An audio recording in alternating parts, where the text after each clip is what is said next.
Expand Design, a roomy cabin, dual tone interiors, 15 smart utility spaces, and a large boot space, all there to expand your life. Welcome to Easy Space. வடமாகாணத்தில் முன்னெடுக்கப்பட்ட பல அபிவிருத்தி திட்டங்கள் இன்று மக்களிடம் கையளிக்கப்பட்டன.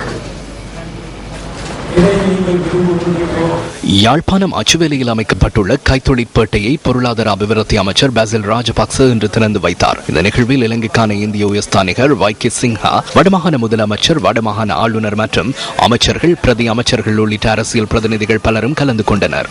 இந்திய அரசின் நிதியுதவியுடன் மீள் நிர்மாணம் செய்யப்பட்ட குறித்த கைத்தொழில் பேட்டையில் முதற்கட்டமாக 25 ஏக்கர் நிலப்பரப்பில் 8 நிறுவனங்கள் தொழிற்சாலைகளை நிறுவியுள்ளன. அச்சுவேலி கைத்தொழிற்பேட்டையின் மீள் நிர்மாணத்திற்காக இந்திய அரசாங்கம் 17 கோடியே 50 லட்சம் ரூபாய் நிதி உதவியையும் இலங்கை அரசாங்கம் 2 கோடியே 50 லட்சம் ரூபாவினையும் ஒதுக்கீடு செய்துள்ளன.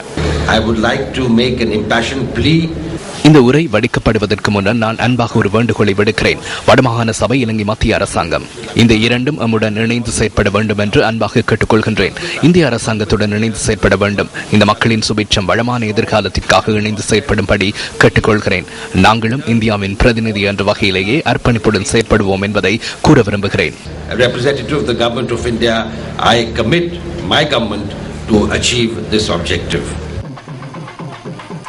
இதேவேளை கிளிநொச்சி பூநகரி பகுதியில் பேருந்து தரப்பிடம் என்று மக்களிடம் கையளிக்கப்பட்டது. பொருளாதார அபிவிருத்தி அமைச்சரின் தலைமையில் நடைபெற்ற இந்த நிகழ்வில் அமைச்சர்கள், பிரதி அமைச்சர் மற்றும் வடமாகாண அமைச்சர்கள் உள்ளிட்ட பலர் கலந்து கொண்டனர். பொருளாதார அபிவிருத்தி அமைச்சர் 5 மில்லியன் ரூபாய் செலவில் பேருந்து தரப்பிடம் அமைக்கப்பட்டது.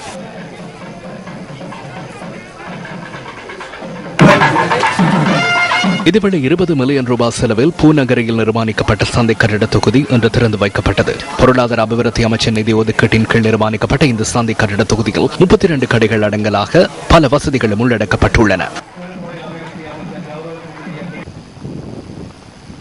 இதேவேளை பூநகரி பிரதேசத்தில் நிர்மாணிக்கப்பட்ட பிரதேச வைத்தியசாலையின் கட்டிட தொகுதி இன்று திறந்து வைக்கப்பட்டது.